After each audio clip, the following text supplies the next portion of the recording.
नमस्कार मित्रों। आज हम भारत की जलवायु के बारे में बताएंगे कि इसकी जो जलवायु होती है, जलवायु कहते किसे हैं और इसका सूर्य की स्थिति का प्रभाव क्या पड़ता है। तो सबसे पहले आप देखिए ये जलवायु। तो जलवायु की पहले एक आप परिभाषा देख लीजिए कि जलवायु क्या होती है। जैसे एक लंबे समय तक या एक वर्ष कह दें, एक वर्ष में औसत तापमान, औसत आर्द्रता एवं औसत वर्षा की मात्रा को जलवायु कहते हैं। क्या होता है औसत तापमान? पहले इसको आप समझिए। वैसे ही तो सबसे पहले हम एक इमेज भी देख लेते हैं। जैसे मान लीजिए हमने इमेज पहले से बनाई है, ये हमारी पृथ्वी है और ये पृथ्वी की स्थिति है। तो बीच में ये है भूमध्य रेखा, यहाँ पर लिखा हुआ है भूमध्य रेखा,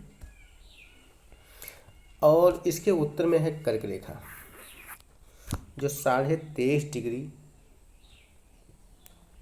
पे जाती है, और ये नीचे वाली है मकर रेखा जो 23.5 डिग्री दक्षिणी गोलार्ध से होकर जाती है, और ये है 0 डिग्री भूमध्य रेखा, यहाँ पर लिखा हुआ। तो जैसे जब सूर्य भूमध्य रेखा पर चमकता है तो यहाँ पर दिन सबसे बड़ा होगा। जिस गोलार्ध में सूर्य जाएगा वहाँ पर दिन सबसे बड़ा या सबसे छोटा होगा। तो जब ये 21 जून को कर्क रेखा पर, हमारा देश जो है वो कर्क रेखा पर स्थित है। हमारा देश किस रेखा पर स्थित है? कर्क रेखा पर। और जब 21 जून को ये कर्क रेखा पर चमकता है तो भारत में कर्क संक्रांति होती है। क्या होती है? कर्क संक्रांति। और इस समय भारत में सबसे बड़ा दिन तथा सबसे छोटी रात होती है। अब ये सबसे बड़ा दिन कितने कितने समय का होता है? लगभग 13.5 घंटा का दिन 21 जून को लगभग होता है। लेकिन जब दिन सबसे बड़ा होगा तो रात सबसे छोटी होगी, और रात कितनी होती है? लगभग हो जाती है 10:30 के इर्द गिर्द। कितना होती है? 10:30 घंटा। उसके बाद और जब ये इसके विपरीत मकर रेखा पर चमकता है तब मकर संक्रांति कहलाती है। सूर्य जब मकर रेखा पर चमकता है तो क्या कहलाती है? मकर संक्रांति। और इस समय भारत में सबसे बड़ी रात होगी, क्योंकि अब ये भारत से दूर सूर्य चला गया ना। जैसे मान लीजिए यहाँ था सन, सूर्य यहाँ से बढ़ के इधर गया था 21 जून को, तो यहाँ पर सबसे बड़ा दिन हुआ था। अब भारत तो अपनी स्थिति पर ही है ना, कर्क ही रेखा पर होगा, लेकिन सूर्य यहाँ आ गया। जब सूर्य मकर रेखा पर आ गया तो मकर संक्रांति आ गई, और मकर संक्रांति जब हो गई तब भारत में रात बड़ी हो गई। ठीक है, तो भारत में सबसे बड़ी रात और सबसे छोटा दिन कब होता है? मकर संक्रांति को। वो होता है 22 से 23 दिसंबर। ठीक है। और अगर हम दिन रात बराबर की बात करें, यहाँ पर दिन रात बराबर होता है, तो दिन रात बराबर 2 बार होता है। एक होता है 21 मार्च को और एक होता है 22 या 23 दिसंबर को। ऐसा इसलिए कारण होता है, इसका कारण यह होता है कि एक बार सूर्य उत्तरी गोलार्ध पर सबसे दूर जाता है, और उसी तरह एक बार सूर्य दक्षिणी गोलार्ध पर सबसे दूर जाता है।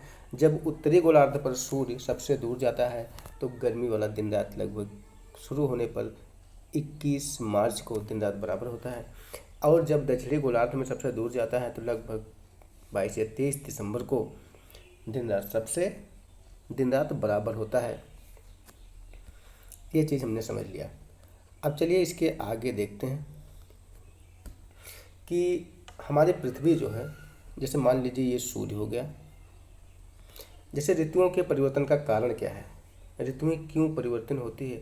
इसमें सर्दी गर्मी बरसात क्यों आता है? दिन रात क्यों होता है? इसके लिए हम एक बार पृथ्वी का और सूर्य का बना कर देख लेते हैं। इनकी एक इमेज। ये मान लीजिए सूर्य हुआ।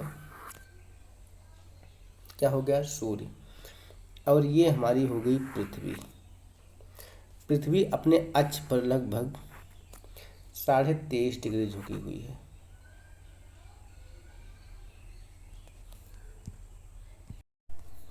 यानी पृथ्वी जो है अपने अक्ष पर ही पश्चिम से पूर्व की ओर गति भी करती रहती है, जिसको गति करने में लगभग 24 घंटे लग जाते हैं। कितने लग जाते हैं? लगभग 24 घंटे में एक चक्कर पूरा कर लेती है। एक बार अपने अक्ष पर घूम जाती है। लगभग 24 घंटे में पृथ्वी एक बार अपने अक्ष पर घूम जाती है, अक्ष पर घूम जाती है।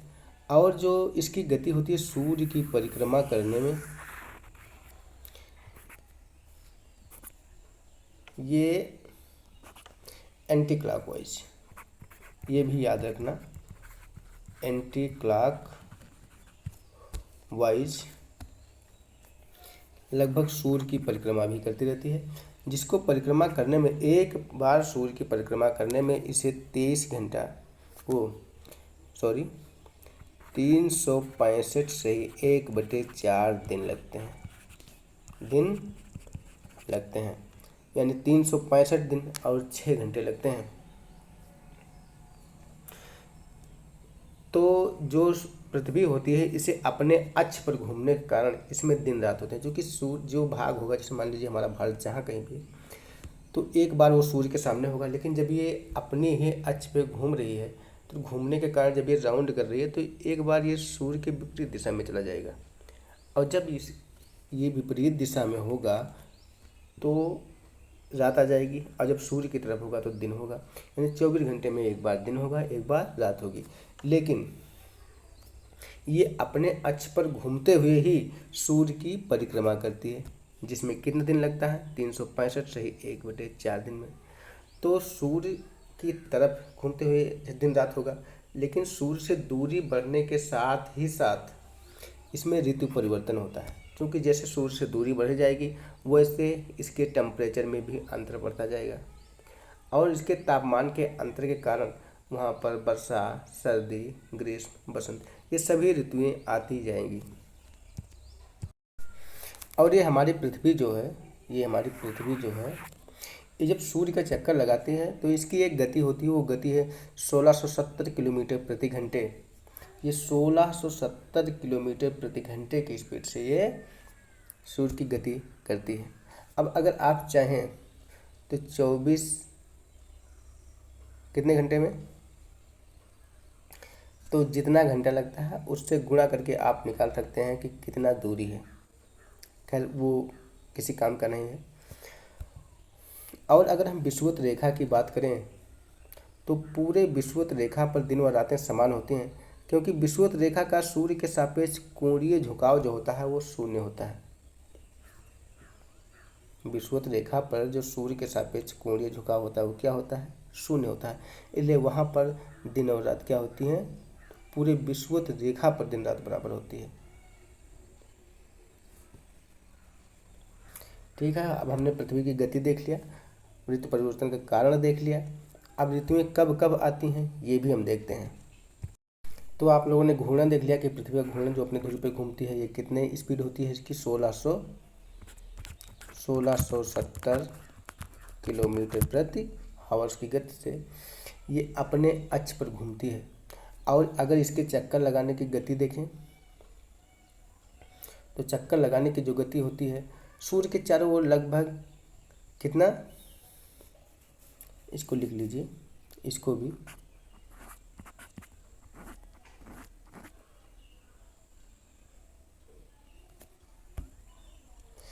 1,07,000 किलोमीटर प्रति घंटा की चाल से ये सूर्य का चक्कर लगाती है। और किसमें लगाती है? दीर्घ वृत्ताकार कक्ष में। इसे ही पृथ्वी का परिक्रमण गति कहते हैं, परिक्रमण गति कहते हैं। ठीक है, अब आप एक बार मैप के माध्यम से देख लीजिए कि ये रेखाएं कहाँ से होती हैं। तो देख लीजिए, ये जो विषुवत रेखा है यही मध्य वाली, ये क्या है? ये है विषुवत रेखा, जो कि भारत के नीचे लगभग, और ये जो अफ्रीका महाद्वीप है उसके मध्य से होकर दक्षिण अमेरिका महाद्वीप से होकर गुजरती है। और उसके बाद कर्क रेखा देखिए, कर्क रेखा भारत के बीचों बीच से होकर गुजर रही है 23.5 डिग्री उत्तरी गोलार्ध में, ठीक है। कर्क रेखा है जो कि भारत से, ये भी अफ्रीका से होकर जा रही है और उत्तरी अमेरिका से होकर जा रही है, ठीक। और इसके नीचे है मकर रेखा 23.5 डिग्री दक्षिणी गोलार्ध में, ये ऑस्ट्रेलिया महाद्वीप से होकर फिर ये भी अफ्रीका से जाके रह रही है और दक्षिण अमेरिका से भी होकर गुजर रही है। तो यहाँ पर हमने एक विशेषता देखी कि ये जो अफ्रीका महाद्वीप है, अफ्रीका महाद्वीप, यहाँ से तीनों रेखाएं होकर गुजरती हैं। तो कभी कभी प्रश्न पूछ लेता है कि ऐसा कौन सा महाद्वीप है जहाँ से तीनों रेखाएं होकर गुजरती हैं, तो कौन सा है? अफ्रीका महाद्वीप, ठीक। ये रेखाएं हो गई। अब आप आगे देखिए,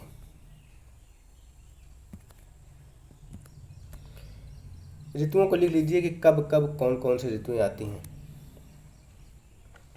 पहले थोड़ा भारत की जलवायु के बारे में लिख लीजिए, भारत की जलवायु की विशेषताएं। जो भारत की जलवायु होती है उष्णकटिबंधीय, भारत की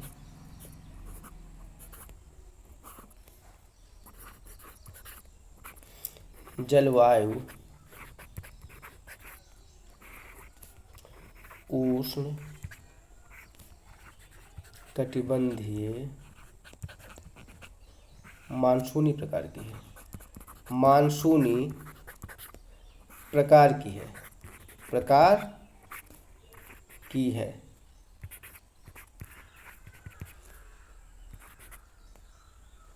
जो भारत की जलवायु है उष्ण कटिबंधीय मानसूनी प्रकार की है और पृथ्वी के घूर्णन गति से दिन और रात होती है। जो घूर्णन गति होती है पृथ्वी की अपने अक्ष पर, पृथ्वी की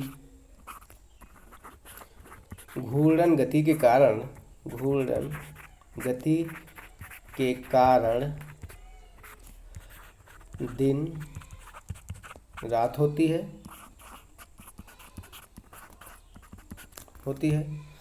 और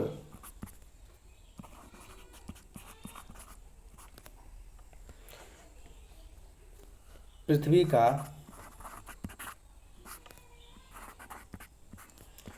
सूर्य का परिक्रमा करने के कारण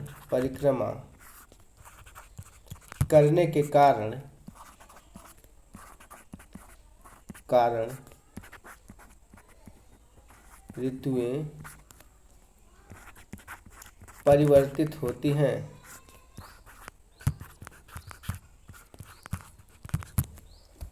ऋतु परिवर्तन का कारण क्या हो गया? सूर्य का, पृथ्वी का सूर्य की परिक्रमा करना। और दिन रात का कारण क्या हो गया? पृथ्वी का अपने धुरी पर घूमना। पृथ्वी अपने धुरी पर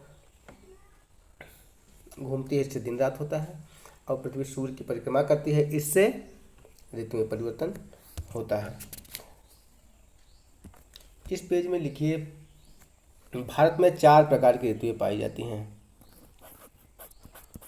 भारत में 4 प्रकार की ऋतुएं पाई जाती हैं। नंबर 1, तो अब देख लीजिए जो भारत में 4 प्रकार की ऋतुएं पाई जाती हैं वो कौन कौन सी ऋतुएं हैं। तो नंबर 1 है ग्रीष्म ऋतु। इसका समय है 15 मार्च से 15 जून तक। 15 मार्च से 15 जून तक। इसमें जो सूर्य होता है जो वो कर्क रेखा के नज़दीक आने लगता है, ठीक है। दूसरी है वर्षा ऋतु, ये 15 जून से 15 सितंबर तक, ठीक है। तीसरी है शरद ऋतु, ये 15 सितंबर से 15 दिसंबर तक। और चौथी है शीत ऋतु, ये 15 दिसंबर से फिर 15 मार्च तक। ये भारत में 4 ऋतुएं होती हैं। अब इन ऋतुओं की कुछ कुछ विशेषताएं होती हैं, उनको आप लिख लीजिए। तो चलिए डालते हैं पहली हेडिंग। अब देखिए हम सबसे पहले हेडिंग डालते हैं, क्या है? ग्रीष्म ऋतु। क्या डालते हैं? ग्रीष्म ऋतु। ग्रीष्म ऋतु में हम ये देखते हैं कि 21 मार्च को जो होता है सूर्य की किरणें लंबवत विषुवत रेखा पर होती हैं। कहाँ पर होती हैं? विषुवत रेखा पर। जब विषुवत रेखा पर होगी तो दिन रात बराबर होंगे। तो भारत में भी दिन रात क्या होता है, बराबर होता है। यह स्थिति जब दिन रात भारत में बराबर होती हैं और सूर्य विषुवत रेखा पर चमकता है तो यह कहलाता है, यह स्थिति विषुव कहलाती है। इसके बाद कर्क रेखा की तरफ सूर्य जो होता है वो क्या होता है, बढ़ता जाता है। और जब सूर्य कर्क रेखा की तरफ बढ़ता जाएगा तो यानी भारत की तरफ बढ़ता जा रहा है। उस मैप में आपने देखा क्या होता है, भारत की तरफ बढ़ता जाता है। तो यहाँ पर टेम्परेचर भी बढ़ने लगता है। जैसे मान लीजिए सूर्य, ये होगी कर्क रेखा, विषुवत रेखा, ये हो गई मकर रेखा। और हमारा जो भारत है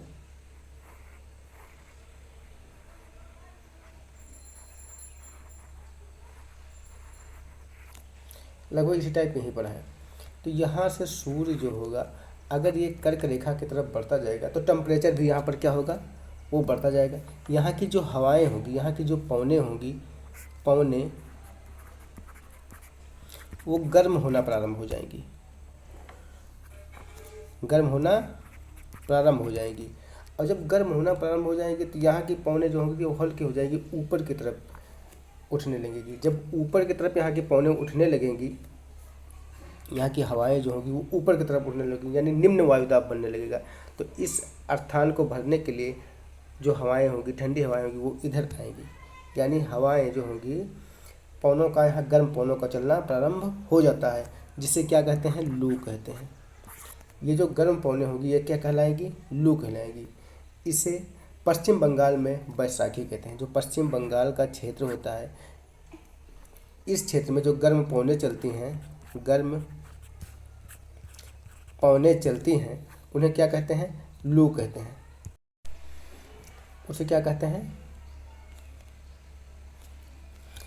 जो पश्चिम बंगाल होता है यहाँ पर जो गर्म पवनें हैं उसे क्या कहते हैं, बैसाखी कहते हैं, बैसाखी कहते हैं। ठीक है।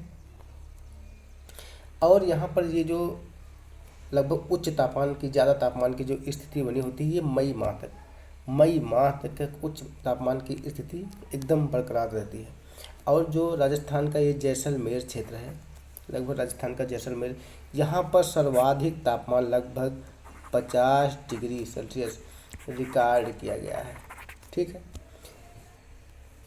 कहाँ रिकॉर्ड किया गया सबसे ज़्यादा तापमान, 50 डिग्री सेल्सियस, लगभग राजस्थान के जैसलमेर क्षेत्र में।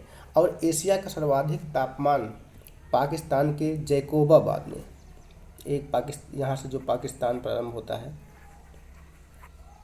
यहाँ पर एक जगह है जैकोबाबाद। क्या है, जैकोबाबाद। पाकिस्तान के जैकोबाबाद में एशिया का सबसे उच्च तापमान लगभग 52 डिग्री सेल्सियस रिकॉर्ड किया गया है। अब विश्व का सर्वाधिक तापमान यूएसए के मृत घाटी से। और अगर हम विश्व के सर्वाधिक तापमान की बात करें तो वो कहाँ है, ये हो गया एशिया का सर्वाधिक तापमान। अब भारत का सर्वाधिक तापमान कहाँ हो गया, 50 डिग्री, राजस्थान के जैसलमेर। और एशिया का कहाँ हो गया, पाकिस्तान के जैकोबाबाद। और विश्व का जो सर्वाधिक तापमान हुआ, विश्व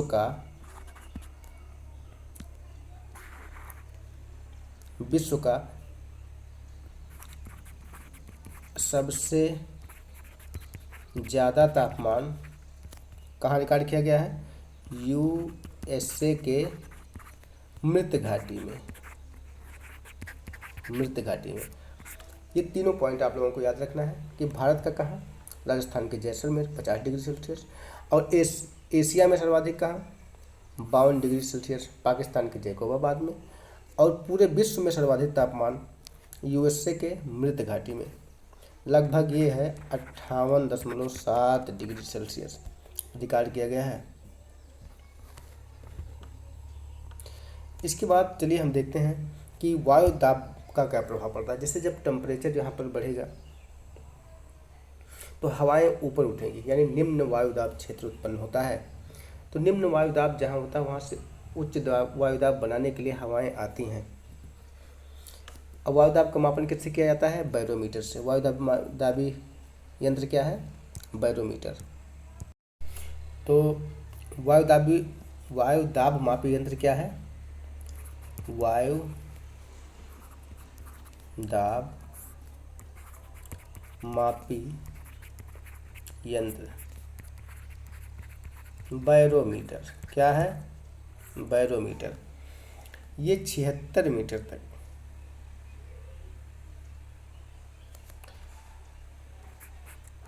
76 मीटर तक सामान्य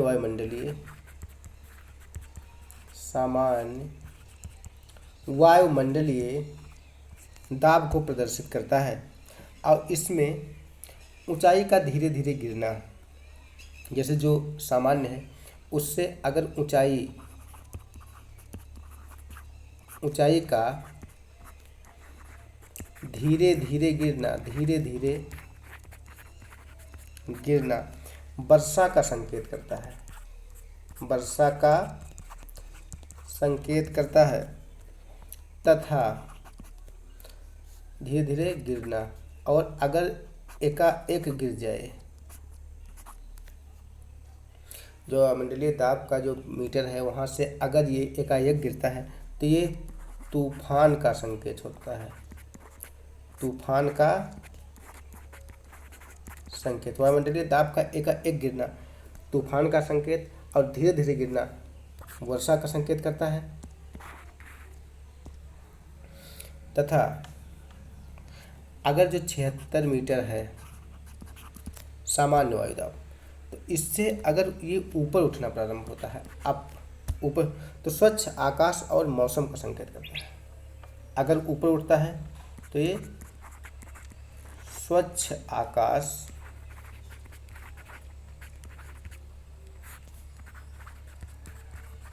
और मौसम का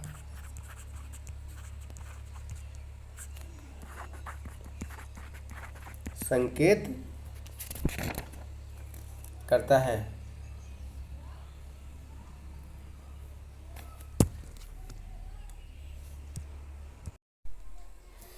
और यदि हम जैसे प्रायद्वीप, कहीं पर अगर हम प्रायद्वीप या तटीय क्षेत्र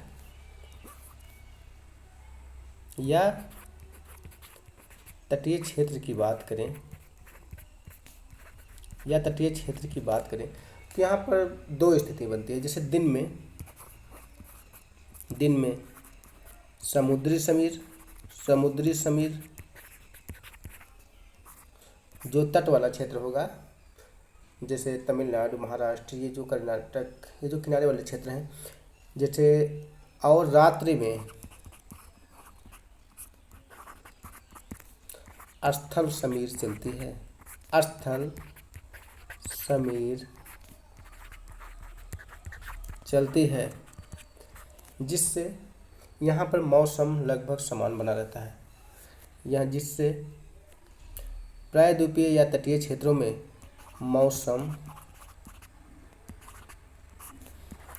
लगभग समान बना रहता है। लगभग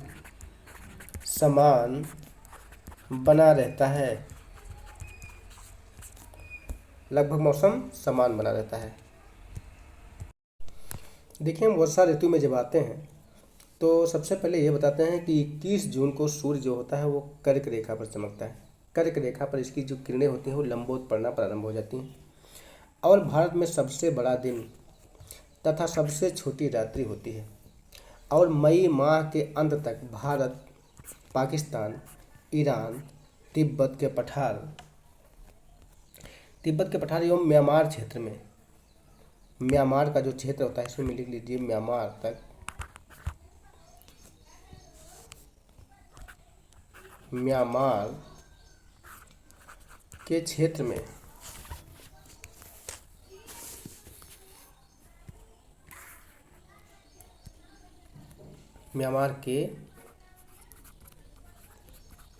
में निम्न वायुदाब वाला क्षेत्र बन जाता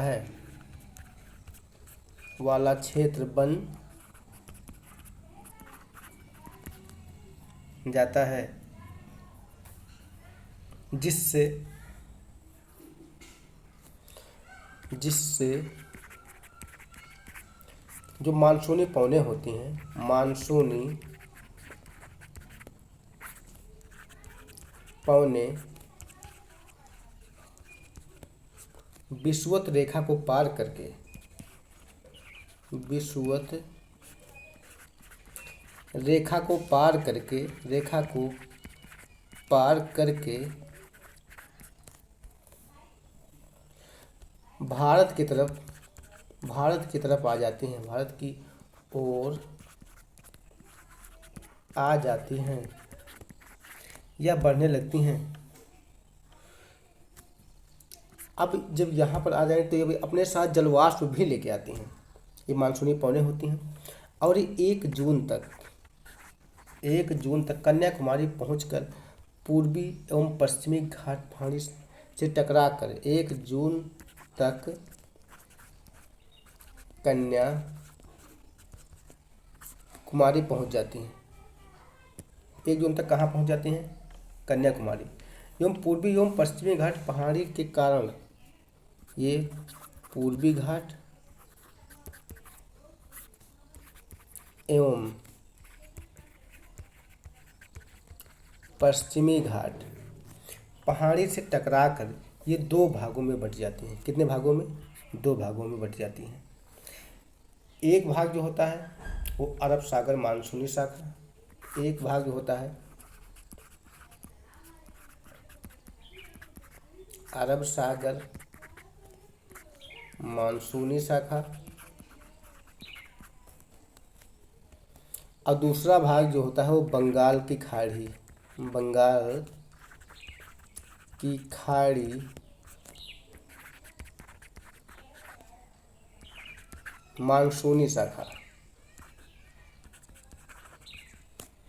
कहलाता है। ये 2 भागों में जो, जैसे मान लीजिए जब यहाँ पर निम्न वायुदाब क्षेत्र उत्पन्न हुआ तो जो विषुवत रेखा की तरफ जो मानसूनी पवनें हैं वो उसको पार करके भारत की तरफ यानी कर्क रेखा की तरफ बढ़ने लगती हैं। लेकिन जब ये भारत के पास आती हैं तो भारत में पूर्वी घाट और पश्चिमी घाट पहाड़ी से टकरा के 2 भागों में बट जाती हैं। एक अरब सागर मानसूनी शाखा और दूसरी बंगाल की खाड़ी मानसूनी शाखा कहलाती है। जो अरब सागर की मानसूनी, ये जो अरब सागर वाली है ये मानसूनी शाखा पश्चिमी घाट पहाड़ी से टकराती है और यहाँ से टकराने के बाद ये केरल, कर्नाटक,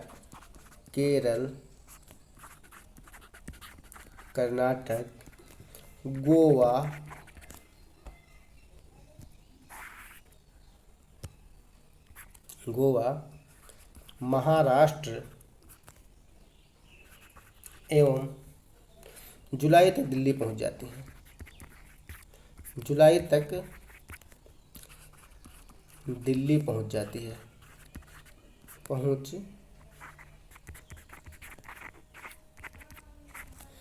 जो अरब सागर की जो शाखा है मानसून वाली वो जुलाई तक कहाँ पहुंच जाती है? दिल्ली पहुंच जाती है। 1 जून को ये भारत के पास पहुंचती है, कन्याकुमारी के पास, और पूर्वी घाट और पश्चिमी घाट से टकराकर 2 भागों में बट जाती है। एक भाग जो अरब सागर वाली होती है वो केरल, कर्नाटक, गोवा, महाराष्ट्र और जुलाई के अंत तक दिल्ली पहुंच जाती है और यहाँ पर वर्षा करती है। लेकिन ये जो शाखा है ये राजस्थान में वर्षा नहीं करती है। उसका रीज़न क्या है? क्योंकि यहाँ पर जो पहाड़ी है वो वृक्ष छाया प्रदेश बना लेती है, जिससे उस पहाड़ी से बिना टकराए हुए यहाँ का मानसून जो होता है वो निकल जाता है। और इसके बाद जो बंगाल की खाड़ी वाली मानसूनी शाखा होती है वो पूर्वी घाट की पहाड़ियों से जो बंगाल की खाड़ी का जो मानसून होता है, इसको आप देखिए, बंगाल की खाड़ी की जो मानसूनी शाखा है यहाँ से जो मानसून उड़ता है वो पूर्वी घाट की पहाड़ियों से तो नहीं टकराता है, लेकिन इन पहाड़ियों के बीच में जो गैप है, इन गैपों के कारण कुछ खिंचाव होता है और कुछ खिंचाव के कारण थोड़ी मात्रा में तो वर्षा हो जाती है। बहुत वर्षा होती है, थोड़ी वर्षा लिख लीजिए, ज़्यादा वर्षा ये नहीं कर पाती है। ये पवनें बंगाल की खाड़ी से 3 भागों में बट जाती है। जो बंगाल की खाड़ी में आने के बाद ये 3 भागों में बट जाती हैं। एक भाग म्यांमार की ओर बटकर योमा पहाड़ियों से टकराता है, एक भाग जो होता है वो म्यांमार की तरफ बटकर किससे टकराता है? योमा पहाड़ियों से। और एक भाग जो होता है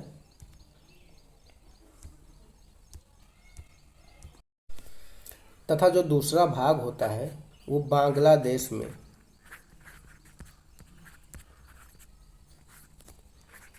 वर्षा करता हुआ मेघालय तथा, अगले पेज में देखिए, मेघालय तथा असम की तरफ निकल जाता है। कहाँ निकल जाता है? मेघालय तथा असम में पहुंचता है। अब मेघालय जो है, यहाँ पर मेघालय में यहाँ पर गारो, खासी, जैंतिया पहाड़ियाँ हैं और असम में गारो, खासी, जैंतिया पहाड़ियाँ हैं और असम में मिकिर की पहाड़ी है। असम में कौन सी पहाड़ी है? मिकिर की पहाड़ी है। इन पहाड़ियों से ही टकराता है, जिसके कारण मेघालय में जो चेरापूंजी स्थान है, यहाँ पर चेरापूंजी जो स्थान है, यहाँ पर विश्व की सर्वाधिक वर्षा, चेरापूंजी में ये स्थान का नाम है मालिसराम, लिख लीजिए। यहाँ पर विश्व की सर्वाधिक वर्षा लगभग कितना करता है? 420 सेंटीमीटर। 420 सेंटीमीटर वर्षा रिकॉर्ड की गई। लगभग विश्व की सर्वाधिक वर्षा यहीं पर हो जाती है। अब मेघालय के बाद सर्वाधिक वर्षा कहाँ होती है? असम में। इसके बाद सर्वाधिक वर्षा कहाँ होती है? असम में।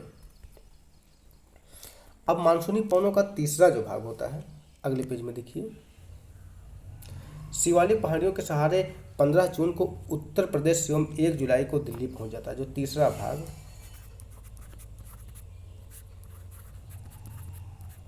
वो किसके? शिवालिक के सहारे।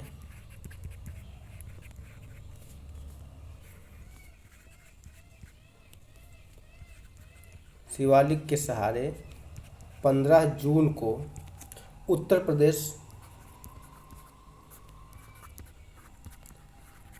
व 1 जुलाई को दिल्ली पहुंच जाता है।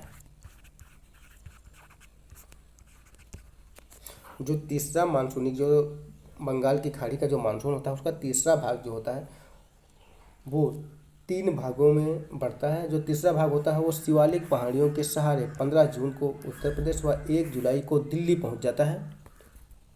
दिल्ली पहुंचकर यह अरब सागर, जब दिल्ली पहुंचता है तो इधर से अरब सागर वाला मानसून की जो शाखा होती है वो पहुंची रहती है। ये अरब सागर मानसूनी शाखा से मिल जाता है।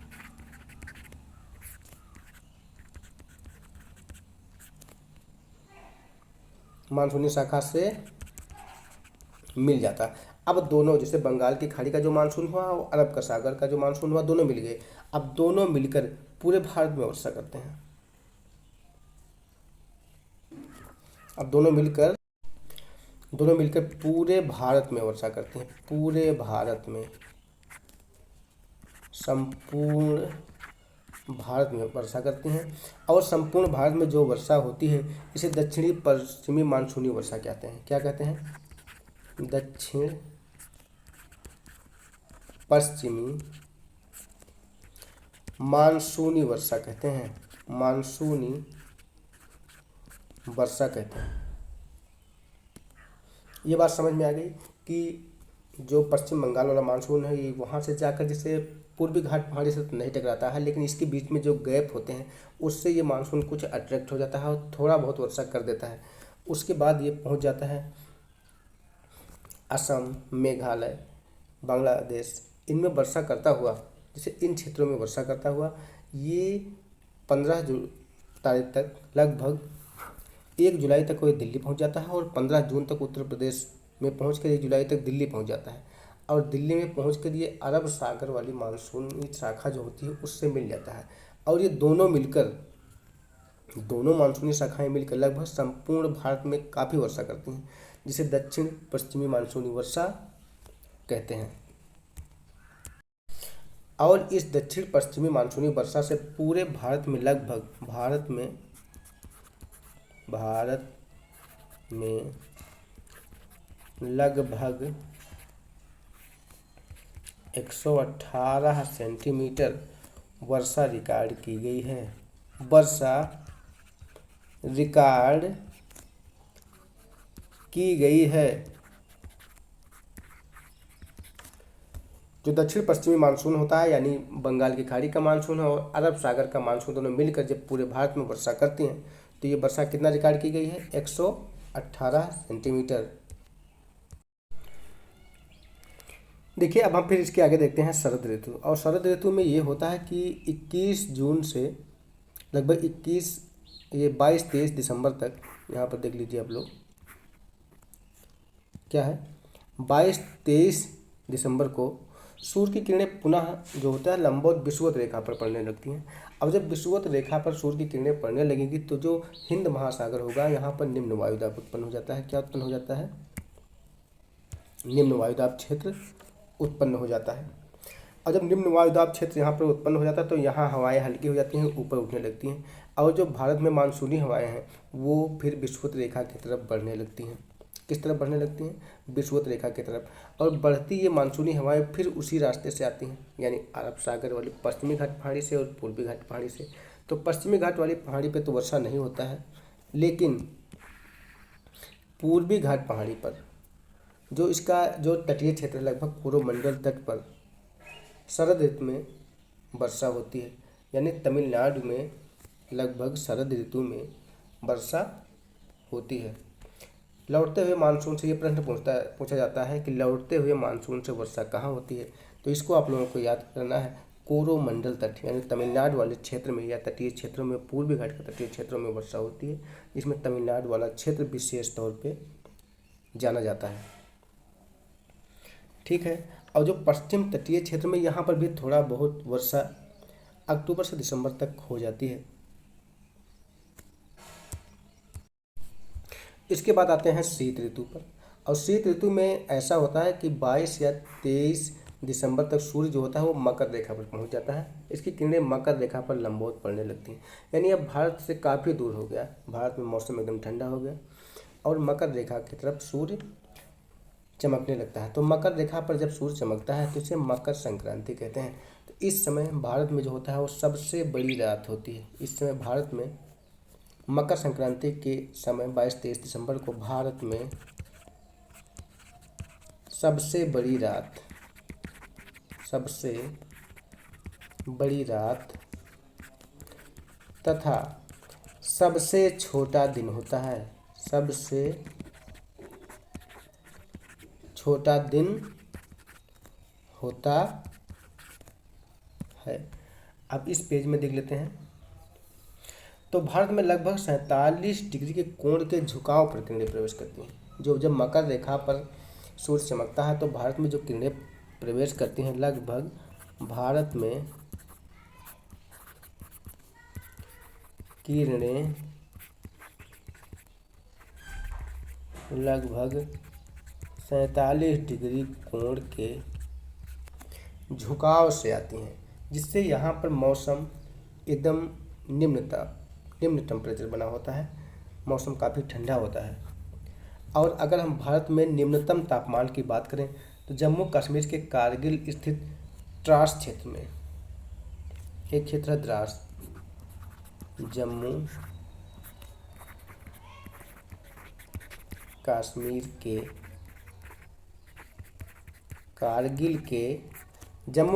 कारगिल के द्रास क्षेत्र में भारत का निम्नतम ताप होता है लगभग -45 डिग्री सेल्सियस। और अगर हम विश्व के निम्नतम ताप की बात करें, विश्व का निम्नतम ताप तो अंटार्कटिका का है, एक अंटार्कटिका का बास्टोक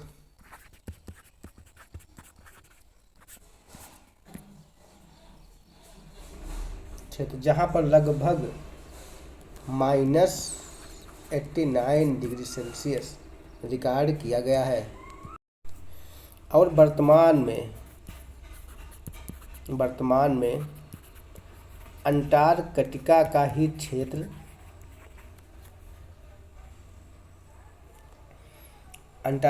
ही क्षेत्र एक दूसरा है, जिसे क्या कहते हैं, डोम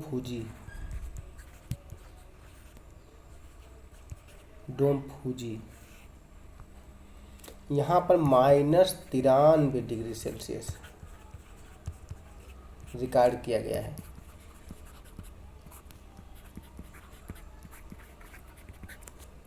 बस, तो आपने चारों ऋतुएं पढ़ ली है। आज के क्लास में हमने सभी ऋतु, लगभग ग्रीष्म ऋतु, वर्षा ऋतु, शरद ऋतु और शीत ऋतु, सभी ऋतुओं के बारे में जान लिया। आज बस इतना ही। इसके आगे अगले क्लास में